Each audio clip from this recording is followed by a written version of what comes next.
जय हिंद साथियों, good morning. एक बार फिर से आप सभी का हार्दिक स्वागत और हार्दिक अभिनंदन है। टारगेट जीएस विषय रजत सर, उत्तर प्रदेश पुलिस भर्ती परीक्षा 2024 और आज आपका होगा मॉडल पेपर 9 एक कदम सफलता की ओर। उम्मीद है कि आप सभी लोग अच्छे से होंगे और आप सभी की तैयारी जो है अपनी अंतिम चरण में होगी और लगभग हर विषय का आपने रिवीजन शुरू कर दिया होगा। आप लोगों ने इस परीक्षा श्रृंखला में भाग लिया है और निश्चित रूप से जो है बधाई के पात्र हैं, क्योंकि आप लोगों ने जब भी समय मिला आपने उसका सॉल्व किया है और आपने कमेंट बॉक्स में इसका उत्तर दिया है। आगे बढ़ने से पहले अगर आप चैनल पर पहली बार आए हैं, चैनल को सब्सक्राइब कर लीजिएगा, बेल आइकन को प्रेस कर दीजिए, क्योंकि ऐसे ही प्रतियोगी परीक्षाओं की दृष्टि से महत्वपूर्ण कंटेंट मैं आपको प्रोवाइड करता रहता हूँ। आइए शुभारंभ करते हैं। देखिए, प्रश्न संख्या 1 की बात करिएगा। भारतीय संविधान में ये क्वेश्चन आपका लिया गया है और संविधान का क्वेश्चन है तो निश्चित रूप से लंबा होना ही है। परिणाम स्वरूप हुआ क्या है कि 3 तो आपके ऑप्शन जो है पहले पेज पे हैं और एक ऑप्शन आपका चौथे पेज पे है, मतलब दूसरे नंबर पे है ना। यहाँ पे देखते हैं, दिया गया है भारतीय संविधान के अनुच्छेद 22 निम्नलिखित में से किससे संबंधित है, यह आपसे पूछा गया है ना। अनुच्छेद 22 में क्या फैक्ट है, ये आपसे पूछा गया है और निश्चित रूप से इस प्रश्न का उत्तर आप सही करेंगे भी। देखते हैं ऑप्शन क्या क्या है। पहला दिया है धर्म, लिंग, जाति या जन्म स्थान के आधार पर भेदभाव का निषेध किया गया है। बी, सार्वजनिक रोजगार के मामले में अवसर की समानता है। सी दिया है कुछ मामलों में गिरफ्तारी और हिरासत के खिलाफ संरक्षण दिया है। और इसका जो एक ऑप्शन आपका है जो डी सेकंड पेज पे चला गया है, संपत्ति का अधिकार है ना। पूछा गया है कि अनुच्छेद 22 जो आपका है वह किससे रिलेटेड है। निश्चित रूप से इसका प्रश्न का उत्तर मैं आपको पहले बताऊंगा और इसके बाद जो अन्य ऑप्शन दिए गए हैं वो मैं आपको बताऊंगा। देखिए, इस प्रश्न का जो सही उत्तर आपका होगा, अनुच्छेद 22 किससे रिलेटेड है, तो इस प्रश्न का जो सही उत्तर आपका है ऑप्शन सी। अनुच्छेद 22 में कुछ मामलों में या कुछ विशेष मामलों में गिरफ्तारी और हिरासत के खिलाफ संरक्षण की बात कही गई है, अनुच्छेद 22 आपका कहता है। इसके अलावा जो अन्य मामले हैं, चूँकि स्पष्ट क्लियर है इसलिए इस प्रश्न को पकड़ना बहुत ही आसान हो गया था, इसमें कोई दिक्कत आपको नहीं आनी चाहिए। पहले अगर ऑप्शन 1 की बात करिएगा तो धर्म, लिंग, जाति या जन्म स्थान के आधार पर भेदभाव का निषेध किया जाता है और यह किस अनुच्छेद में है, तो अनुच्छेद आपका यहाँ पर हो जाएगा 15। अनुच्छेद 15 के अनुसार भारत में निवास करने वाले प्रत्येक व्यक्ति के साथ धर्म, लिंग, जाति या जन्म स्थान के आधार पर आप भेदभाव नहीं कर सकते हैं और ये जो है अवैध माना गया है। सार्वजनिक सेवाओं के मामले में अवसर की समानता, ये आपका कहता है अनुच्छेद 16, ठीक है। और कुछ मामलों में गिरफ्तारी और हिरासत के साथ संरक्षण की बात होता है तो 22 आपका है। और सबसे लास्ट में संपत्ति का अधिकार, आप हमेशा पढ़ते आए हैं, वर्तमान समय में संपत्ति का अधिकार जो है एक विधायी अधिकार है और अनुच्छेद 300 क है ना, अनुच्छेद 300 क के अनुसार एक विधायी अधिकार की श्रेणी में आता है। आरंभ में स्टार्टिंग में जो है ये एक मूल अधिकार हुआ करता था, ठीक है ना। चलिए प्रश्न संख्या 2 की बात करिएगा। दिया गया है कि प्रसिद्ध संगीतकार अरविंद पारिख किस वाद्य यंत्र से जुड़े हैं। अरविंद पारिख का संबंध किस वाद्य यंत्र से है, यह आपसे पूछा गया है। सितार वादक, तबला वादक, बांसुरी वादक या फिर शहनाई वादक। देखिए, इस प्रश्न का जो सही उत्तर आपका है ऑप्शन ए। ऑप्शन ए यानी अरविंद पारिख क्या है, तो सितार बजाने वाले कलाकार हैं। तबला वादक की बात करिएगा, जाकिर हुसैन सबसे फेमस आपके लिए होंगे। बांसुरी वादक अगर आपसे पूछ लिया जाए तो हरिप्रसाद चौरसिया जी को मत भूलिएगा, अक्सर पूछे जाते हैं। और शहनाई वादक तो आपके वाराणसी से ही हैं, बिस्मिल्लाह खान, है ना। तो सबका मैंने उदाहरण मैंने आपको बता दिया है। फिलहाल यहाँ पे जो कौन है, अरविंद पारिख क्या है, सितार वादक है। चलिए प्रश्न संख्या 3 की बात करिएगा। इंपॉर्टेंट क्वेश्चन है आपका और मॉडर्न हिस्ट्री से लिया गया क्वेश्चन। देखिए, पूछा गया है इल्बर्ट विल विधेयक का संबंध किस गवर्नर जनरल से है, या ऐसे कहिए कि किस गवर्नर जनरल के शासनकाल में इल्बर्ट विल विधेयक आया था। लॉर्ड डलहौजी आपका दिया गया है, लॉर्ड कर्जन आपका दिया गया है, लॉर्ड विलियम बेंटिक है और लॉर्ड मेयो है ना। पहले प्रश्न का उत्तर और उसके बाद शेष 4 ये ऑप्शन की व्याख्या। इल्बर्ट विल विधेयक सबसे पहली बात आया कब था, तो आप बताएंगे 1883। इल्बर्ट विल विधेयक 1883 में आया था और यह क्या था, तो इसमें ये ऐसी एक व्यवस्था की गई थी कि कोई भी अश्वेत जज या कहिए भारतीय जज जो है गोरों के मुकदमे को सुन सकता था। क्योंकि पहले ये था ना कि गोरे जो है हम लोगों से यानी अश्वेतों से क्या करते थे, घृणा करते थे, और इतना मतलब ये कुप्रथा के रूप में था कि वो हमारी परछाई अपने तक या अपने के समान पढ़ने नहीं देना चाहते थे, है ना। यही व्यवस्था जो है आपकी न्यायिक व्यवस्था भी थी। इसमें भी यदि कोई मान लीजिए कोई भारतीय जज है, वह किसी गोरे का मुकदमा नहीं सुन सकता था। तो भारतीयों को न्याय में समानता दिलाने के उद्देश्य से लॉर्ड रिपन के शासनकाल में यह विधेयक लाया जाता है 1883 ईस्वी में, जिसमें यह व्यवस्था की जाती है कि कोई भी भारतीय जज किसी भी अंग्रेज का मुकदमा सुन सकता है ना। तो ये इल्बर्ट विल विधेयक कब आया था, ये आपसे पूछा जाता है। आप 1800 बताइएगा 83 में, है ना। अब 1883 में ना तो आपका लॉर्ड डलहौजी थे, ना तो आपके लॉर्ड कर्जन थे, ना ही आपके लॉर्ड विलियम बेंटिक थे, और ना ही आपके लॉर्ड मेयो थे, है ना। तो इस तरह से प्रश्न का उत्तर तो यहाँ पे आपको मुझे सही मिल नहीं रहा है। इस प्रश्न का जो सही उत्तर आपका है वह क्या है, तो आप बताएंगे लॉर्ड रिपन, है ना। लॉर्ड रिपन के शासनकाल, देखिए लॉर्ड रिपन का जो कार्यकाल भारत में है ना, ये 1880, है ना, 1880 से 84 के बीच में भारत के वायसराय बन के आए थे, और 1883 में ही जो है क्या होता है, इल्बर्ट विल विधेयक आता है। तो इस प्रश्न का उत्तर लॉर्ड रिपन होना चाहिए, लेकिन चूंकि ऑप्शन में है नहीं तो जाहिर सी बात इसमें हम कुछ कर नहीं सकते हैं। अब देखिए जो अन्य वायसराय यहाँ पे दिए गए हैं, इनसे जो प्रश्न आपका बनता है, सबसे पहले लॉर्ड डलहौजी की बात करिएगा, इंपॉर्टेंट होंगे आपके लिए।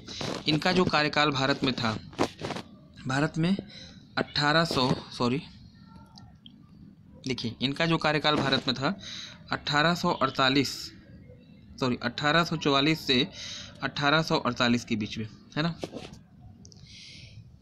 48 नहीं, संभवतः ये 48 से 56 के बीच में थे। जो भी इनका कार्यकाल रहा वो अलग चीज़ है, जो इनके महत्वपूर्ण चीज़ें वो मैं आपको बता दे रहा हूँ। 1848 से 56 के बीच में ये भारत में रहते हैं। और याद रखिएगा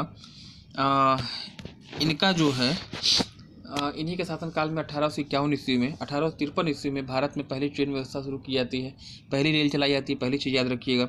दूसरी चीज़, तार सेवा का शुभारंभ भी जो है इन्हीं के शासनकाल में हुआ था। प्रशासनिक जो परीक्षाएं होती हैं, सिविल सेवा, उसमें परीक्षा का आरंभ भी, प्रतियोगी परीक्षाओं का आरंभ भी इन्हीं शासनकाल में होता है। और सबसे महत्वपूर्ण चीज़ लॉर्ड डलहौजी से जो प्रश्न आपका बनता है ना, वह यह बनता है कि डॉक्ट्रिन ऑफ लैप्स, है ना, डॉक्ट्रिन ऑफ लैप्स कहिएगा या राज्य अपहरण नीति कहिएगा या राज्य हड़प नीति कहिएगा, इसके प्रणेता आपके लॉर्ड डलहौजी हैं। और इसके तहत ऐसे हिंदू राजा जिनके कोई उत्तराधिकारी नहीं होता था, उनके राज्य को अंग्रेजी साम्राज्य में मिला लिया जाता था, है ना। राज्य अपहरण नीति के प्रणेता माने जाते हैं। और यह प्रश्न जो है इनसे बहुत ज़्यादा पूछा जाता है।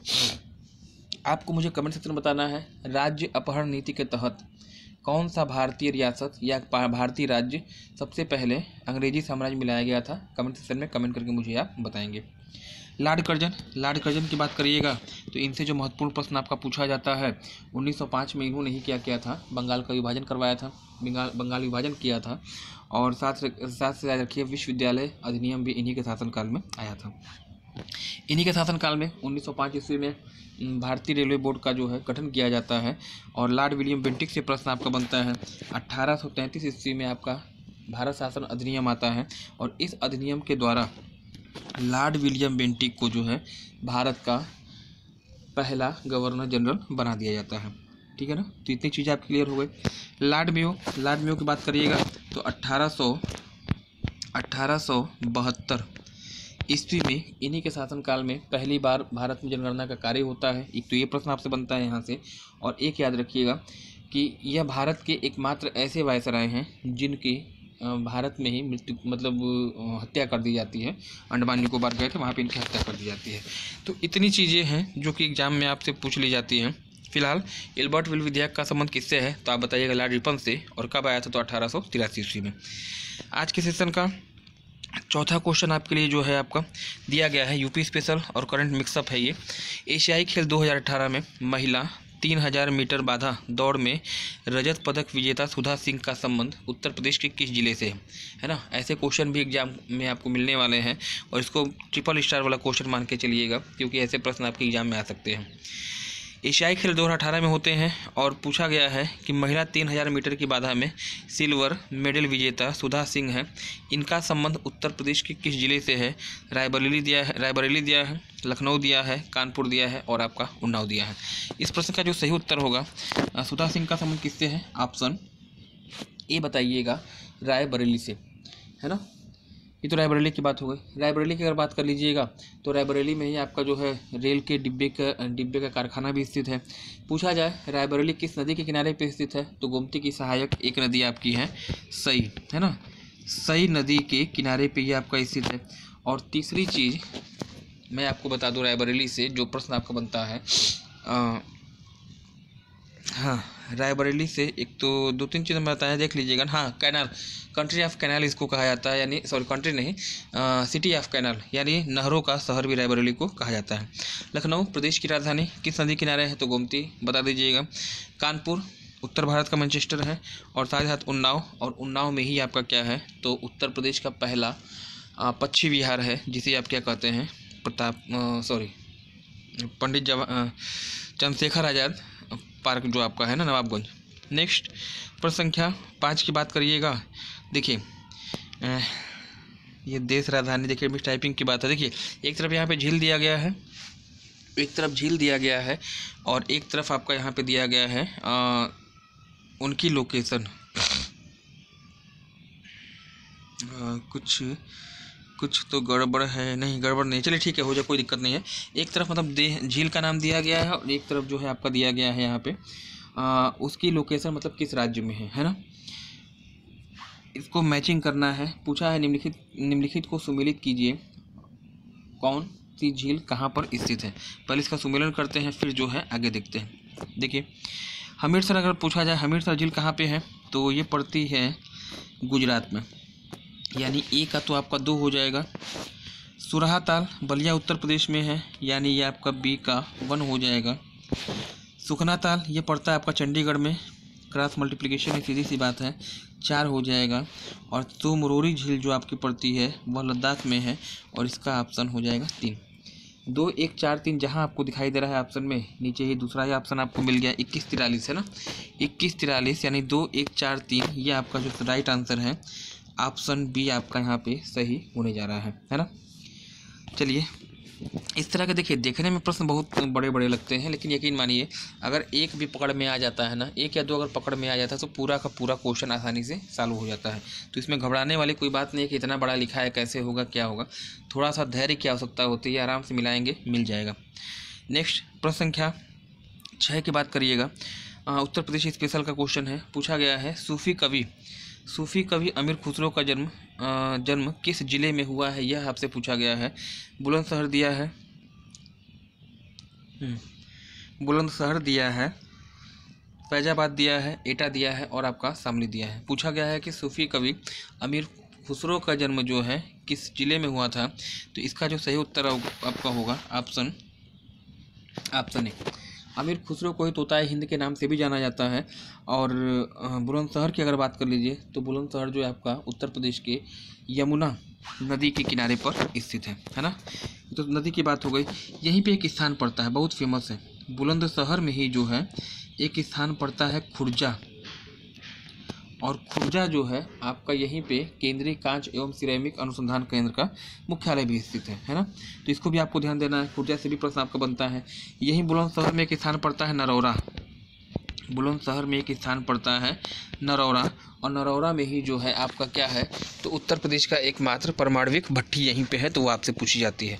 तो खुर्जा याद रखिएगा, नरौरा याद रखिएगा, और यहीं बुलंदशहर में एक मेला लगता है जिसे आप बाल सुंदरी मेला के नाम से भी जानते हैं। तो ये तो बात होगी बुलंदशहर से बनने वाले प्रश्नों की। फैजाबाद कहिएगा, या इसी को वर्तमान समय में आप क्या कहते हैं, अयोध्या कहते हैं, राम जन्मभूमि रही है। और किस नदी के किनारे है पूछा जाता, तो सरयू नदी आप बता दीजिएगा। एटा में आपका पटना पक्षी विहार है, जो कि प्रदेश का सबसे छोटा पक्षी विहार है। और शामली प्रदेश का सबसे पश्चिमी जिला, दिल्ली राष्ट्रीय राजधानी क्षेत्र में शामिल होने वाला नवीनतम जिला है, यह 23वां जिला है। प्रश्न संख्या 7वें की बात कर लीजिएगा। ये तो क्वेश्चन किसी भी हालत में आप गड़बड़ नहीं करेंगे, गलत नहीं करेंगे। इतनी बार मैं ऑफलाइन क्लासेस में पूछ चुका हूँ ना कि गलती होने की संभावना है ही नहीं, आप चाह के भी इसमें आप गलत नहीं कर सकते हैं। पूछा गया है फरमाइशी गीतों के लिए प्रसिद्ध झुमरी तलैया किस राज्य में है? उत्तराखंड, छत्तीसगढ़, झारखंड या फिर हिमाचल प्रदेश। अगर आपने उत्तराखंड लगाया तो अगले दिन क्लास में आपकी होगी पिटाई, है ना। उत्तराखंड है नहीं, कहाँ पड़ता है? झ से झुमरी तलैया और झ से झारखंड याद रखिएगा। ऑप्शन सी यहाँ पे आपका राइट होने जा रहा है ना। अन्य ऑप्शन पर चर्चा कर लिया जाए। उत्तराखंड भारत का 27वां राज्य, 9 नवंबर सन 2000 को अलग हुआ था और 13 जिले इसमें आपके शामिल हैं। किससे अलग हुआ था? यूपी से। एकमात्र ऐसा राज्य उत्तराखंड है जहाँ पर राजभाषा क्या है? संस्कृत है, पहली हिंदी और दूसरी संस्कृत, है ना। इसके अलावा यहीं पर चमोली डिस्ट्रिक्ट में विश्व प्रसिद्ध घाटी पाई जाती है जिसे आप फूलों की घाटी के नाम से जानते हैं। तो इतने प्रश्न आपके बनते उत्तराखंड थे। छत्तीसगढ़ 15 नवंबर सन 2000 1 नवंबर सन 2000 को जो है ये अलग हुआ था एमपी से, और यहीं पे जो है एशिया की सबसे बड़ी लोहे की खान है जिसे आप बैलेडीला की खान के नाम से जानते हैं। इसके अलावा छत्तीसगढ़ को आप धान का कटोरा भी कहते हैं। झारखंड भारत की मिनरल बेल्ट मतलब भारत की खनिज पेटी रही है। और हिमाचल प्रदेश की बात कर लीजिएगा तो हिमाचल प्रदेश ही जो है आपका फलों की डलिया के रूप में जाना जाता है। और यही हिमाचल प्रदेश में ही एक घाटी आपकी पड़ती है संभवतः मणिकरण एक स्थान है ना। हिमाचल प्रदेश में मणिकरण याद रखिएगा, और लद्दाख में एक वैली आप याद रखिएगा, पुग्गा घाटी, कई बार एग्जाम में पूछी गई है ना। मणिकरण और पुग्गा घाटी कहाँ पर स्थित है? मणिकरण हिमाचल प्रदेश, पुग्गा घाटी लद्दाख में है। और ये दोनों ही किस लिए फेमस है तो आप बता दीजिएगा। भूतापी ऊर्जा के लिए दोनों ही क्षेत्र आपके जाने जाते हैं, दोनों ही एग्जाम में बारंबार पूछे गए हैं। आज के सेशन का जो 8वां क्वेश्चन है, किस सिख समारोह की शुरुआत आनंद कारज के नाम से की थी, है ना। किस सिख गुरु के द्वारा सिख समारोह की शुरुआत आनंद कारज के नाम से की थी? गुरु अमरदास हैं, गुरु नानक देव हैं, गुरु रामदास हैं या फिर गुरु गोविंद सिंह हैं। रियर क्वेश्चन है, वन लाइनर है, आगे पीछे इसका कुछ है नहीं, सिंपल सी बात है। आप करेंगे क्या?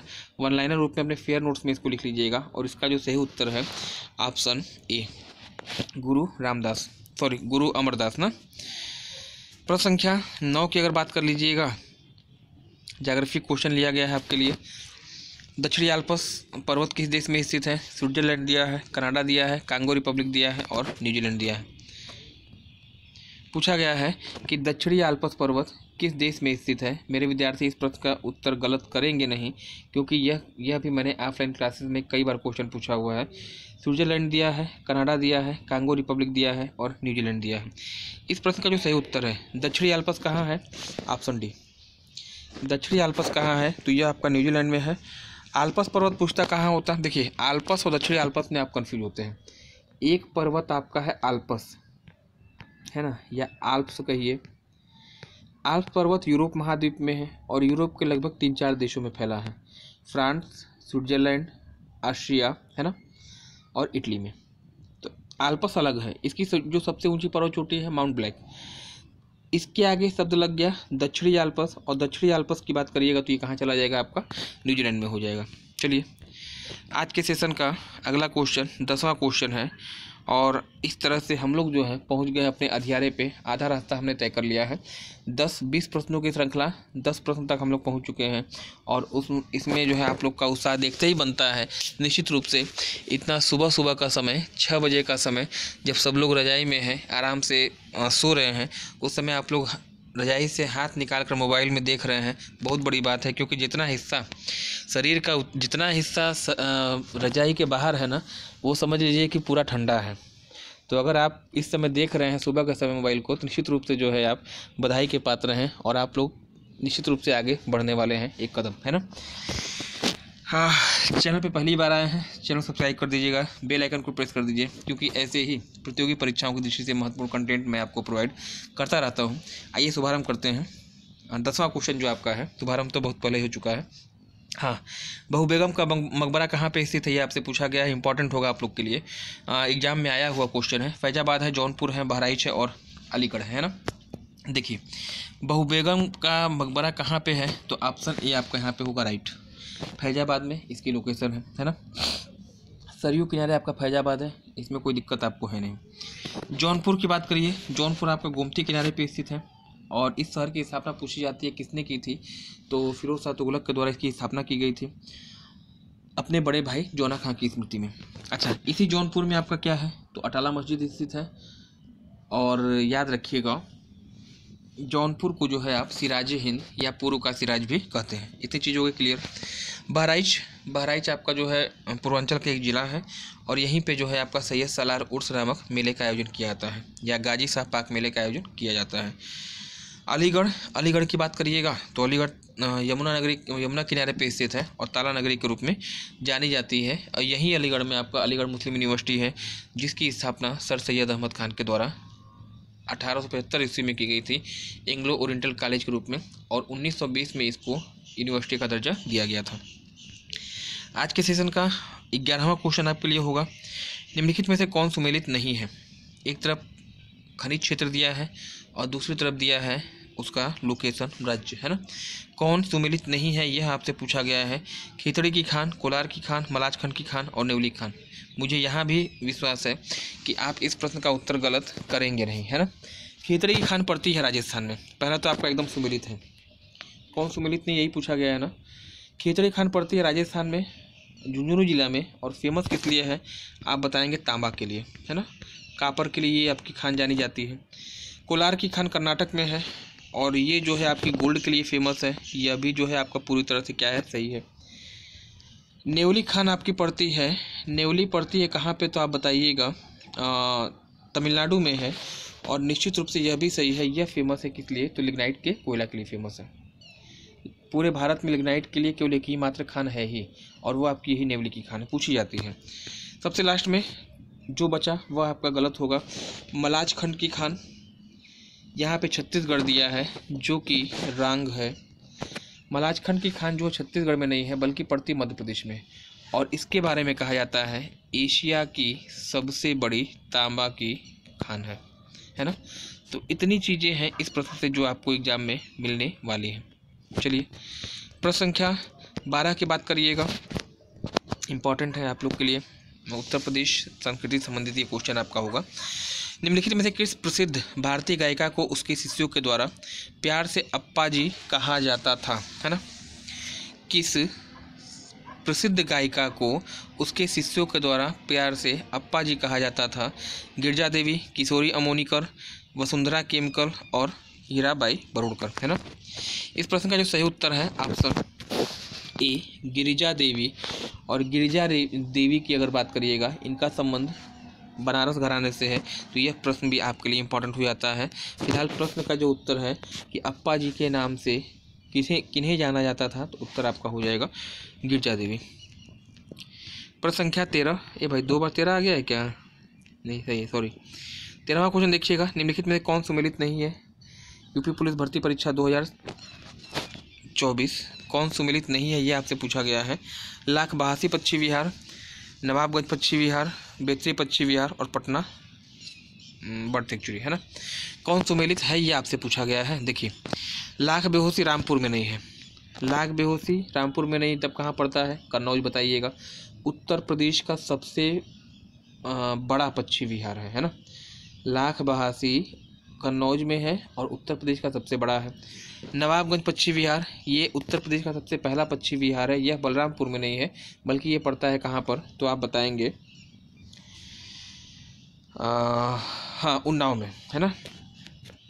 बेतरी पश्चिमी बिहार प्रदेश का सबसे नवीनतम है, सबसे नया है और इसे डॉक्टर भीमराव अंबेडकर पश्चिमी बिहार के नाम से जाना जाता है। गोरखपुर में नहीं है बल्कि कहाँ पे है, तो यह पड़ता है प्रतापगढ़ में। पटना पश्चिमी बिहार यूपी का सबसे छोटा पश्चिमी बिहार है और यह पटना में नहीं है बल्कि पश्चिमी उत्तर प्रदेश का एक जिला पड़ता है एटा, एटा में इसकी लोकेशन होगी। तो ऑप्शन डी यहाँ पे आपका हो जाएगा राइट, क्योंकि यही आपका सही है। आज के सेशन का 14वां क्वेश्चन आप लोग के लिए, निम्नलिखित में से कौन सुमेलित है ये आपसे पूछा गया है ना। कौन सुमेलित है, हो जाएगा गड़बड़, क्यों, क्योंकि प्रश्न कुछ थोड़ा सा मिसटाइप हुआ है। यहाँ पे जो है सुमेलित है लिखा गया है ना, सॉरी। देखिए सुमेलित, निम्नलिखित में से कौन सुमेलित यहाँ पे होना चाहिए नहीं है, तब आपका प्रश्न बनेगा, नहीं तो गड़बड़ हो जाएगी, समस्या ज़्यादा। देखिए कौन सुमेलित नहीं है, साइप्रस की राजधानी निकोसिया है, बिल्कुल सुमेलित है। वेनेजुएला की राजधानी काराकस है, ये भी आपका बिल्कुल सुमेलित है। अर्जेंटीना की राजधानी ब्यूनोस आयर्स है, यह भी आपका बिल्कुल सुमेलित है। सुमेलित तब कौन नहीं है, न्यूजीलैंड। न्यूजीलैंड की राजधानी जो है वेलिंगटन है, न कि ऑकलैंड है। ऑकलैंड वहाँ का एक शहर है ना। वेलिंगटन विश्व की सबसे दक्षिणी राजधानी है, ये भी याद रखिएगा। और साइप्रस की राजधानी निकोसिया जो है वह विश्व की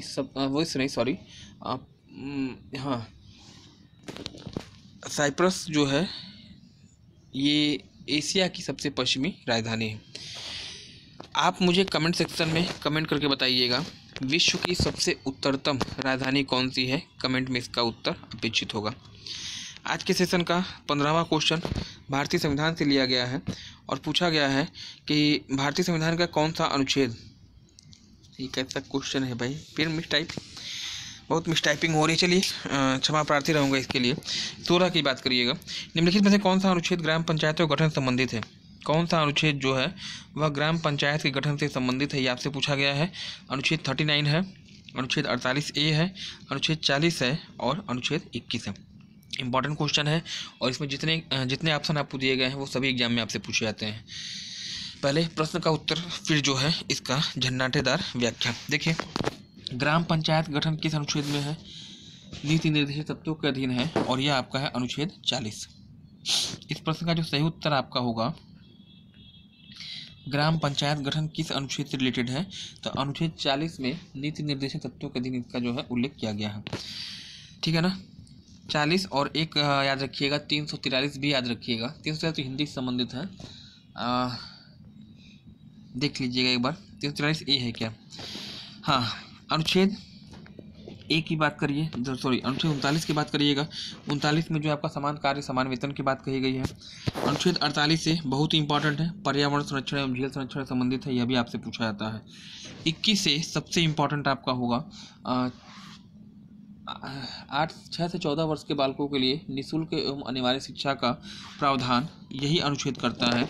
86वां संशोधन याद रखिएगा और वर्ष जो है 2002 में है ना। फिर से देखिएगा इन सभी अनुच्छेदों को क्योंकि बहुत ही इंपॉर्टेंट हमेशा पूछे जाते हैं। अनुच्छेद 39 से आपका समान कार्य समान वेतन की बात करता है। 48 से पर्यावरण एवं जल संरक्षण की बात करता है। 40 ग्राम पंचायत गठन है और 21 की बात करिएगा, 21 से 6 से 14 वर्ष के बालकों के लिए निःशुल्क एवं अनिवार्य शिक्षा। चारों को लिख लीजिएगा, चारों पूछे जाते हैं और चारों आपके एग्जाम में आने वाले हैं। चलिए प्रश्न संख्या 16 की बात कर लीजिएगा। 16 जुलाई 2018 में अमरनाथ की यात्रा करने वाले यात्रियों के लिए CRPF के द्वारा आरंभ किया गया मोबाइल ऐप का नाम क्या है।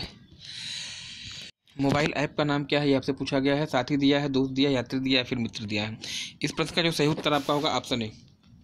CRPF जो अमरनाथ की यात्रा करते हैं उनकी सहायता के लिए CRPF के द्वारा लॉन्च किया गया मोबाइल एप्लीकेशन साथी। प्रश्न संख्या 17 की बात कर लीजिएगा। निम्नलिखित में से कौन सही सुमेलित है ये आपसे पूछा गया है। एक तरफ जनजातियाँ दी गई हैं और एक तरफ उनके रीति रिवाज और रहन सहन आपके दिए गए हैं ना। थारू जनजाति बजर त्यौहार मनाती है, बिल्कुल मनाती है। कौन सही सुमेलित है पूछा है, देखिएगा निम्नलिखित में से कौन सही सुमेलित है। 4 जनजातियाँ और 4 देखते हैं। देखिएगा थारू जनजाति उत्तर प्रदेश में पाई जाती है, उत्तर प्रदेश उत्तराखंड में, और दिवाली को शोक दिवस के रूप में मनाती है और बजर नामक त्यौहार मनाती है, ये तो आपका सुमेलित है। मुंडा जनजाति सरहुल त्यौहार मनाती है, झारखंड में पाई जाती है, ये भी आपका सुमेलित है। टोडा जनजाति बहुपति प्रथा और कन्यावत प्रथा के लिए फेमस है, यह भी आपका सुमेलित है। भोटिया उत्तराखंड में पाई जाती है और यह जो है आपका फेमस है, किस लिए, ऋतु प्रवास के लिए फेमस है।